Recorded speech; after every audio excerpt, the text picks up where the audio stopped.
We are looking here at a selection of cards from Deckbox Dungeons, which is a poker-sized deck game that comes in this box, published by Aria Studios. And the designer sent this to me, and I noticed he didn't even put his name on the box.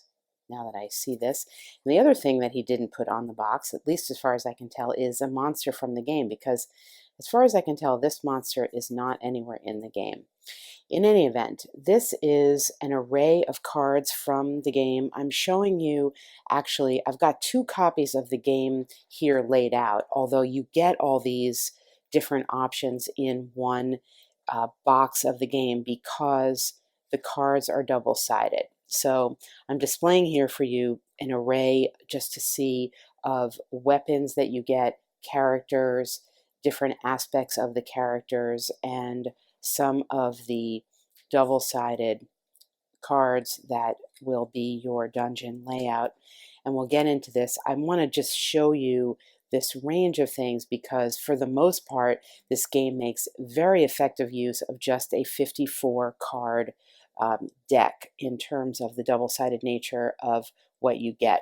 Not all cards are double-sided, and there's a couple of issues of balance, I think, in terms of how many of what card type, but I'll get into that at the end. The main thing about this game, as far as I can tell online, is that the rule book is pretty bad, and when the designer sent me the game, he asked that I refer to a printout of the rules rather than the actual rule book, and I did do that, and I have to say I'm not sure the printout is much better. The rule book that you get is teeny, it's hard to read, and it is unclear. The printout of the rules is available on BGG and I believe also on the website. I'll put up an indication of that, and of course when you print that out you get whatever you print out, so at least it's easier to read. Not clear to me that it's totally so much better written. Because of this, I'm going to go through a little bit more of how to play, at least how I think to play, and set up, and some game turn examples than maybe I typically do in a video, because I really enjoyed this game. I think it offers a lot of options for the soloist interested in a dungeon crawl in a small box. I happened to get it right as I was going on a short trip, and I took it with me and I played it in the hotel, and it was great. It's not a small footprint, I'll say that, especially if you're running 4 characters, because each character that you set up takes a bit of space. But the what is a small footprint is the game itself, what you get in terms of carrying it with you. The other thing you get in the game are a bunch of custom dice that represent the characters, or excuse me, the monsters, so that the specific monster that you pull in, for example, if you're going to be dealing with this bone snipe, it's going to be abstracted in your dungeon by this indication here. So in this case, this will be a blue ranged monster die that you would roll for this, and the numbers on here would be the particular health of that monster. So if you're in your scenario, bone snipe was the blue die, and you rolled this blue die here, that would be a bone snipe with a health of 1. If you happen to roll up this, that bone snipe would have a health of 2. I'll demonstrate how that works. It's a very clever mechanic, and it allows for this game to be contained in a small box. So these are also double-sided. These are the various monster cards, and you can see these correspond to the die. The red die are the overlord or the boss cards. Building a character is quite easy to do. You first select the hero that you want to use, and here are 2 different examples, and I will explain what these values are. These are modifiers to various attributes. This is your melee, your ranged, your modifier, your defense modifier, your movement, and then there are different attributes. You have strength, dexterity, wisdom, and charisma, and this will indicate modifications to the die roll that you get. Obviously, you have your health clearly spelled out here, and there's not a ton of differentiation of these values on all of the cards. Where there is a little bit more differentiation is in the ability cards that you get. So if you're going to be a temporal mage, for example, you will get various abilities that come with that you can pay for with energy, and I'll get into how that works. And these also give you modifications to certain attributes. So the way you set this up is like this. So if you were going to be a berserker with this character, you would see that your strength value would get a total of +2. If you were going to be a wanderer, you would get a total value of strength +3, and these different attributes that you could pay for. So these are offer a lot of differentiation. The other thing you do to build up your character is to give them a weapon, and this is where you start to see a lot of difference. The indication here will be how many dice that you roll for that particular attack. So here with the chain darts, you would get to roll 2 dice for a melee attack, and you would add a positive value of 3 to each of those die rolls. So there is actually no ranged attack possible with this weapon. The battle axe, similarly, you can see you get to roll 3 dice with this, and you still get your modifier of 2 from your main character. Obviously, there are ranged weapons as well, so we'll take a look at what the longbow would offer. With the longbow, you can still do a melee attack with 1 dice, and for ranged, however, you get 2. So to build out the character, you would choose a weapon, and you would choose various abilities, and this is together the character. Underneath here, you have a way of measuring treasure using some cards, and you have a way of measuring your health and energy. So the setup for that looks like this. You take your health card and you put it at your starting value there, and you're starting with no energy. So each character ends up looking like this. Now, personally, I always have trouble with games where these values are going to change a lot, and you have to move this up and down. And I've tried this sleeved and unsleeved, and this is always something that I have trouble with, especially here. You need to keep these things lined up. So there's a lot of movement here. I will say on the sleeving and the unsleeving, the card quality here is great. It's a linen, and it feels like a card that you would not need to sleeve. Now, I tend to be a sleever. I had these sleeved when I was playing, but it was too slippery. I think maybe a sleeve that's not as slippery would help. The finish on them is high quality, but it's also slippery too. So you just have to be really careful with this, and I think there might be another way of using tokens to measure these things. I think for me would be better, although the value will change constantly during the game, as you'll see. Anyway, this is the basic character setup. The game is recommended to be played with at least 2 characters. To play 4 characters or even 3, you need 2 decks, 2 copies of the game.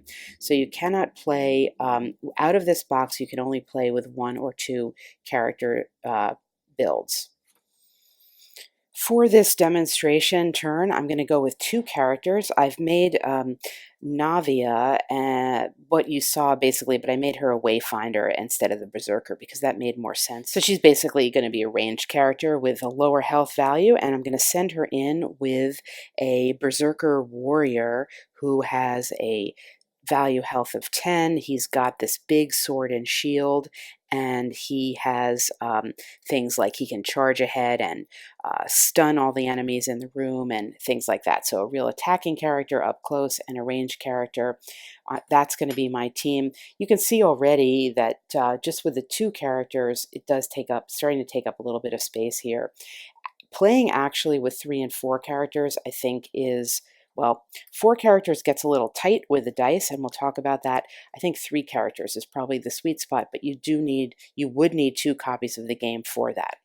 Setup is really easy. You take the treasure deck and you pull out 3 cards, and those are on display. They can be purchased at any time as long as you have the energy necessary to purchase them, and that is indicated down here. There's not a lot of variety in the treasures. There are a lot of energy potions. There's some health things.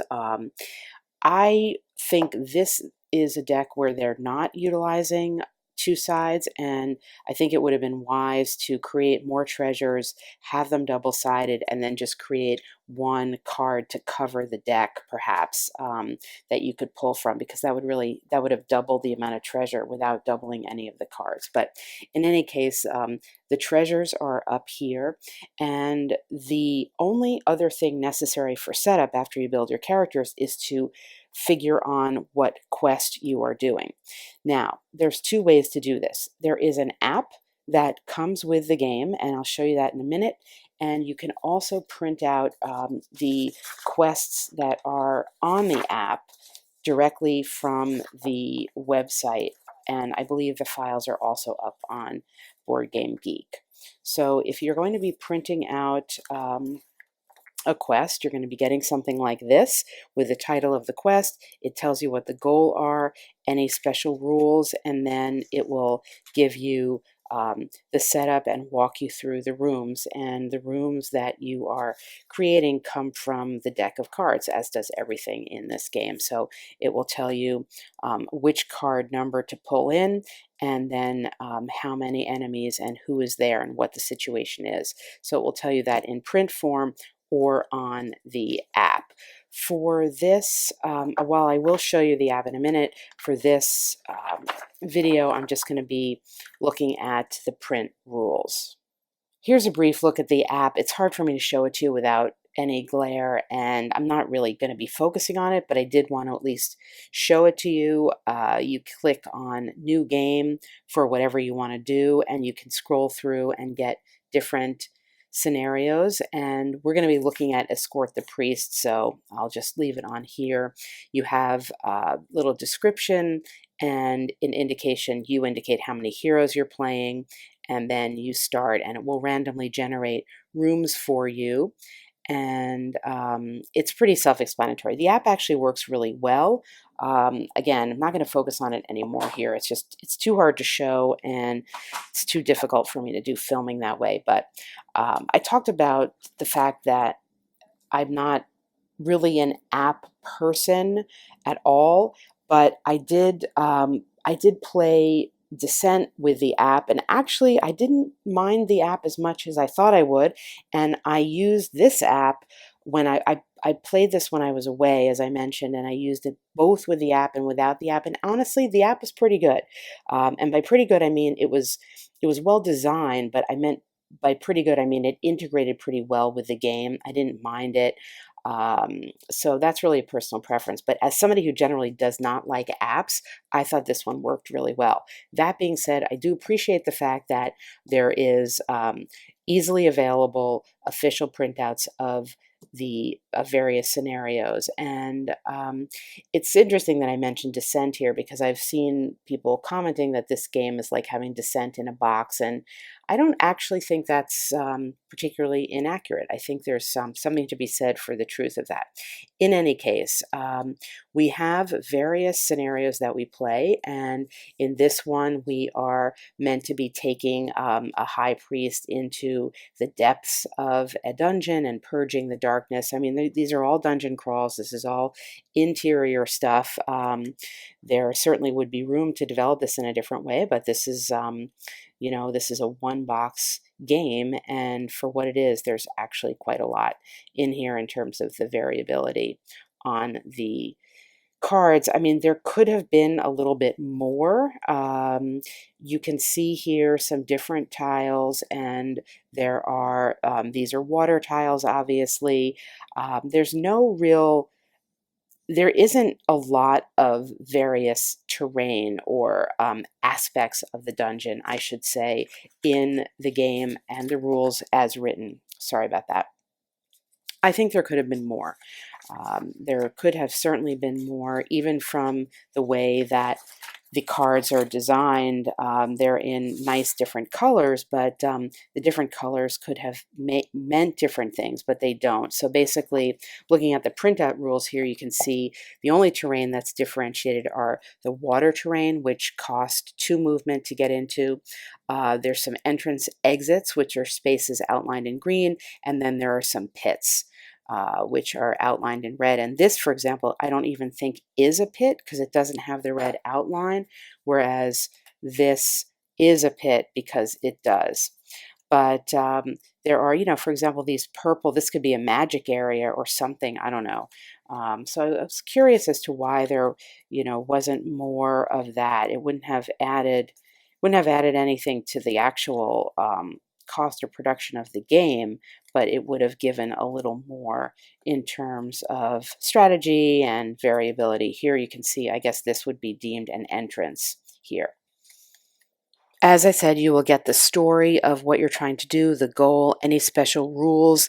In this case, there's some cards, they're rune cards, and they're used at various things in various scenarios. And in this case, one player takes a rune card that represents the priest, and if the character has that rune card, is guarding the priest, he's going to take an additional hit when he is attacked. So that's a particular rule for this scenario, and I've played a couple of different scenarios and think the designer does a great job in making things feel a little bit different. So you do feel as if you are playing something different.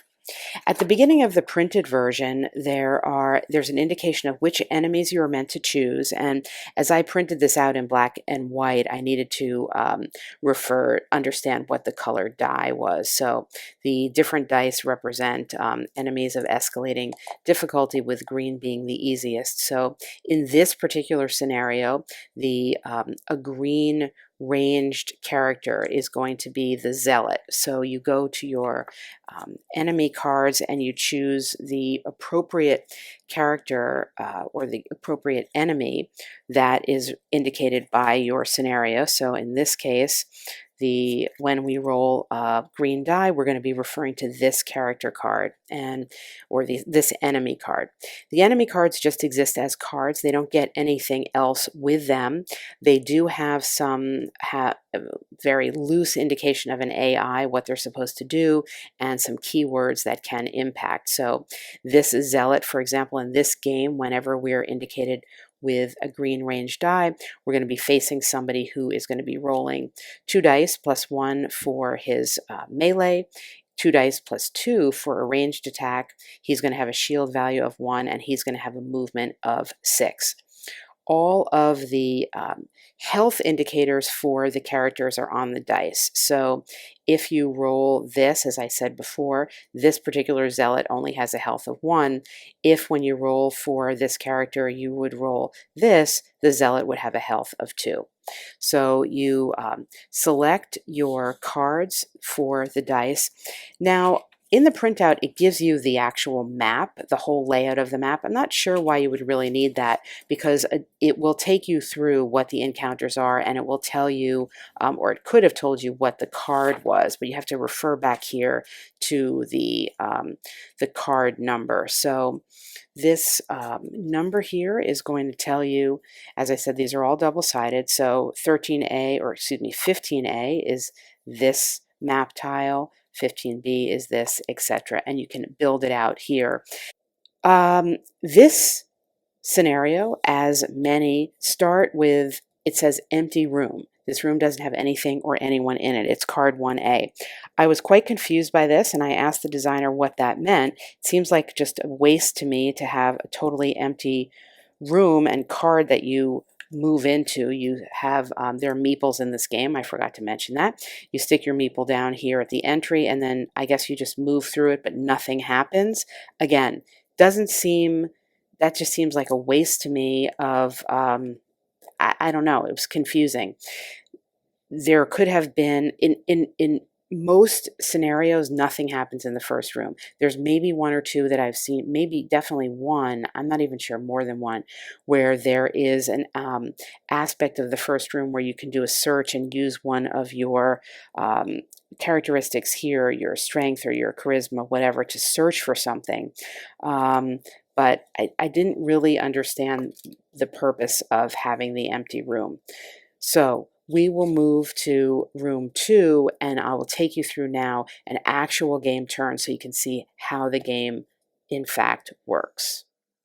Before I get to that, I just want to show you a couple of how the rooms look when you build them out. So this is what I've got here is represented here. 1A, 9A, 2A, and 7A are the cards, and you would lay this all out. You can start to see how this gets to be pretty big, plus all your character cards. I'm not actually going to show you the encounter from the second room because it involves some invisible enemy, and I think that's just going to be too confusing because I'm trying to show you how this actually plays out. And in this second room, you have to imagine an invisible foe, so forget that. We will, however, come in on room or encounter 3, which is going to be on this card. And we get some description here. A crackle of electricity comes to life as the door is open. The circle, this is the spawn point for the monsters, is a giant magnet. At the end of the turn, after heroes and enemies have acted, make a strength 2 check. Heroes that fail are pulled 1d6 spaces toward the spawn point of this room. Touching it shocks the hero with 2 hits. I'm going to explain how all of this works. The magnet only works in this room. It does not affect enemies. All right. What you do at the beginning here is you're going to be rolling a d6, and the number on that die is going to tell you how many monsters you're going to spawn in this room. So we'll roll the d6, and we got a 4. So this tells us that we're going to spawn P plus 2 green monsters. P represents the number of characters or heroes. I don't know why it's a P. Maybe that means persons that you are playing in the game plus 2. So right now we're playing 2 characters, so we will spawn 4 green monsters. And to do a spawning of the monsters, what you do is you take the requisite number of dice and the actual dice that you need, and you roll them, and you get your values and characters here. So this has told us we've spawned 2 ranged enemies, and in this case those are going to be the zealots that I already showed you, and 2 melee enemies, and in this game the melee enemy is going to be a cultist. You've got the health values of the enemies here. I mentioned that this indicates how you spawn the monsters. The way you spawn the monsters is based on a pattern of spawning that is explained. Unfortunately, these are reference cards that come with the game, and unfortunately, it does not explain or show you on the reference card how to spawn them. You have to go back to the rules to look at the spawning pattern here. So you take your first monster onto the spawn part here, and there's no indication of which monster you put. You could do it any way that you wanted, and then you go around. So the second one that you spawn is going to go here. The third one is going to go here, but there is no place to put it here, so I guess you would just put it here, and then the fourth one comes down here. Again, it's a little bit vague in terms of what you do.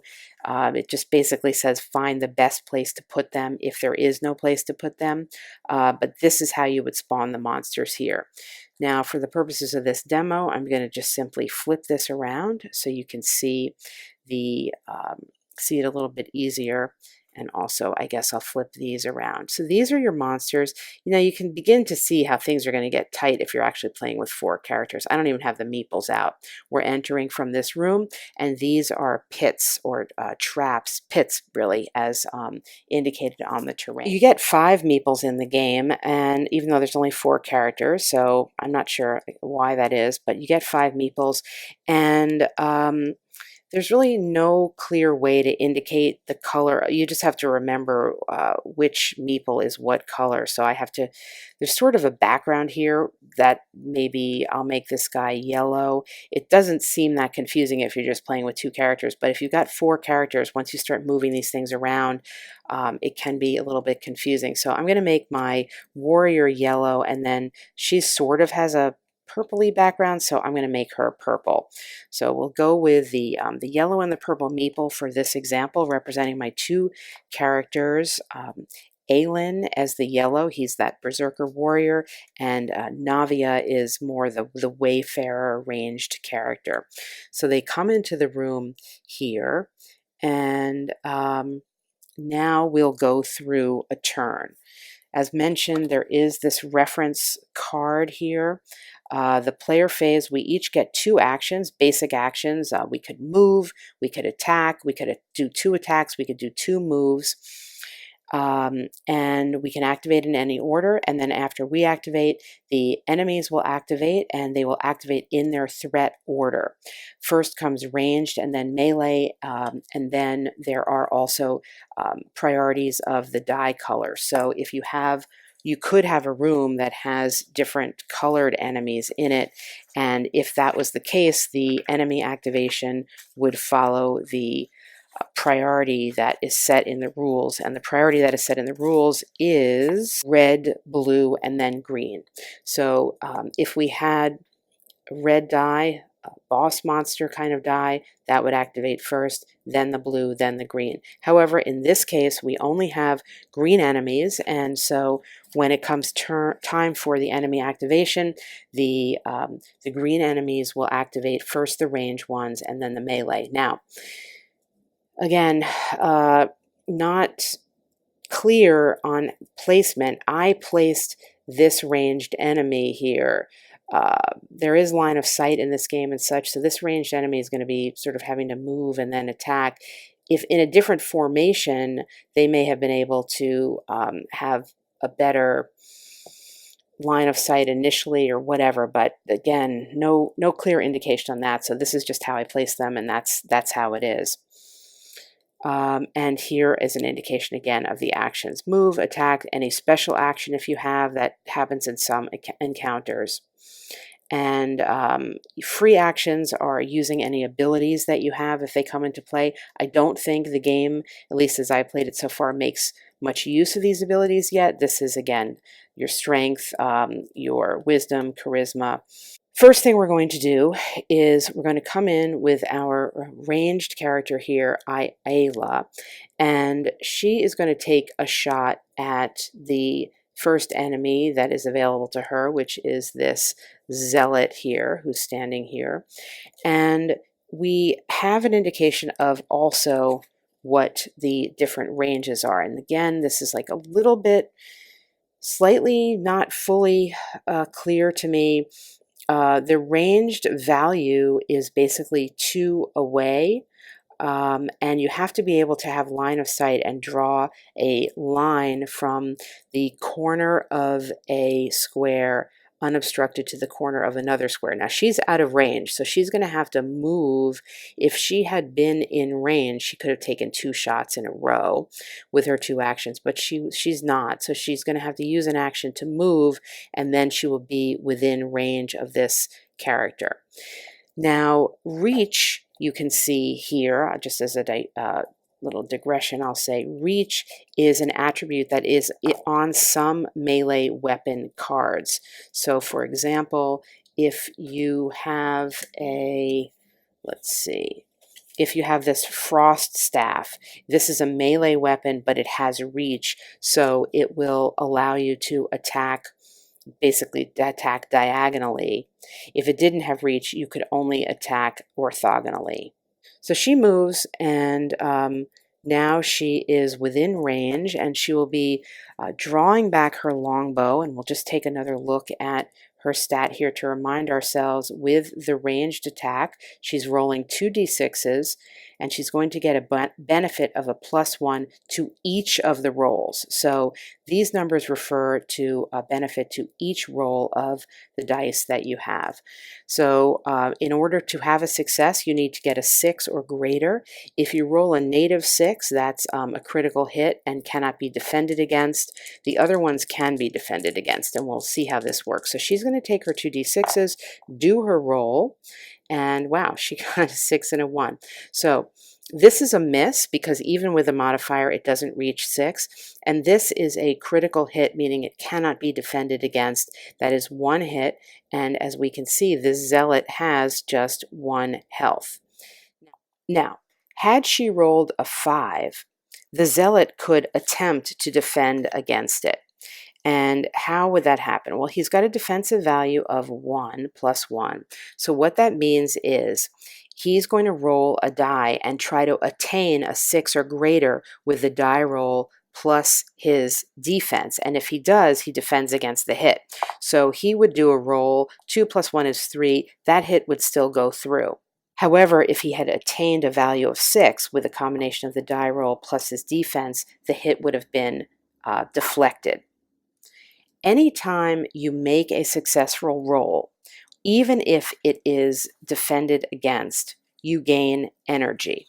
And we talked about the card that indicates the energy, and I mentioned how it was constantly moving. So after the outcome of this combat, I would have gained 1 energy.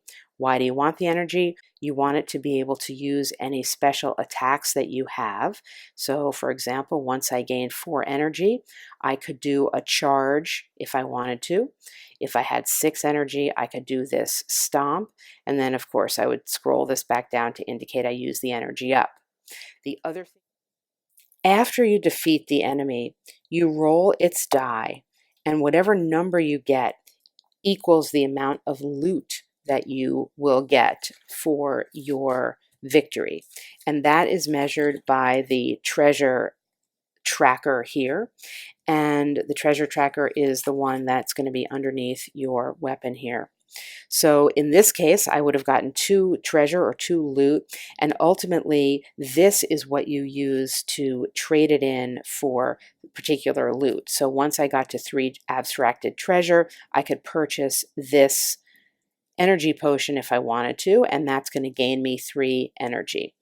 I could purchase, if I had 4, I could purchase this foresight scroll, which is going to let you explore a new room from where you are, in effect turning over a card from where you are. Now this is going to be a little bit less useful in playing this way when it's all laid out already, but I'm not quite clear on how that would apply in the way of playing the game this way.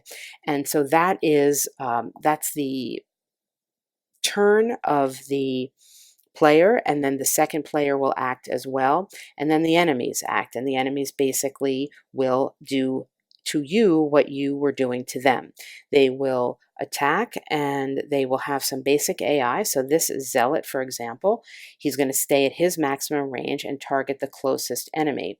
So he is going to be, it looks like he has the addition similar melee and range. He's rolling 2 die, but he's going to be getting a better modifier for range. So he's going to stay at his maximum range, and then he's going to attack whoever is closest at the maximum range, and would be doing the same. So in this case, he would be rolling 2d6s.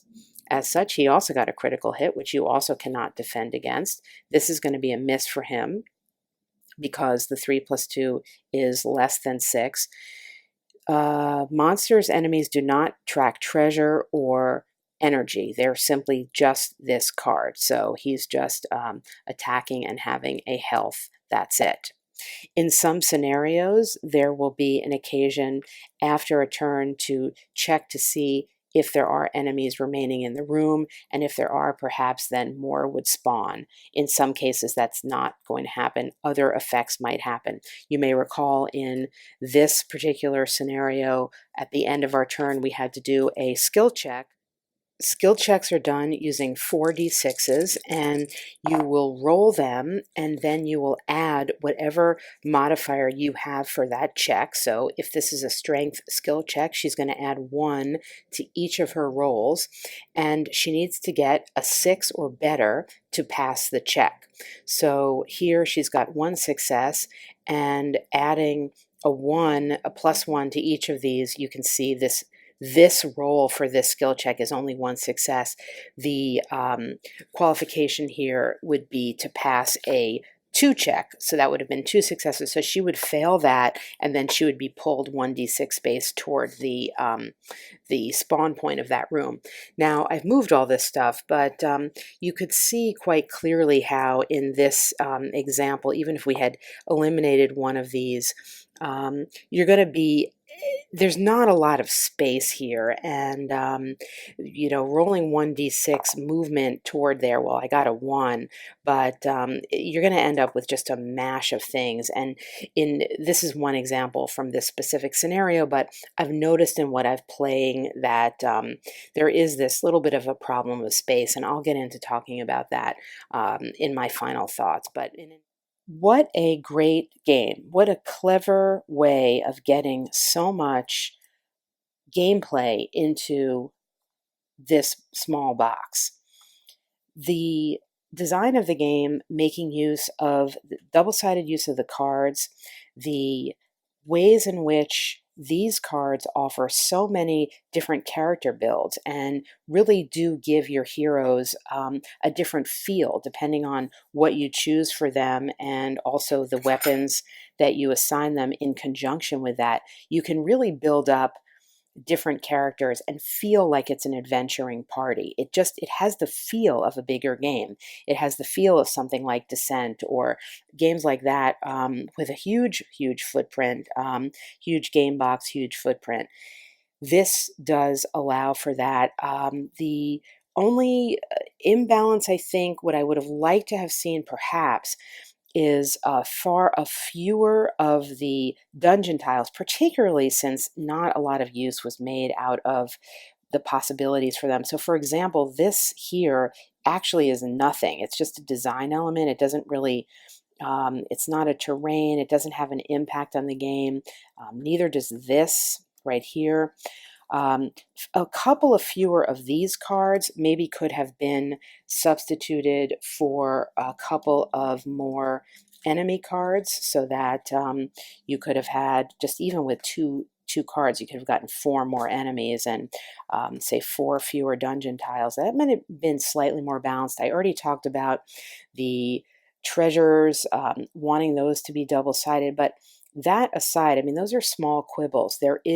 You get 8 characters, you get a bunch of different weapons that they can have, you get 8 different types of characters that they can be, which really have, and then you have 3 different, within those, you have 3 different types of actions that you can purchase with your energy.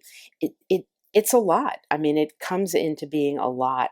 And playing the game, running to, it's like I want to run 4 characters because you can make them different.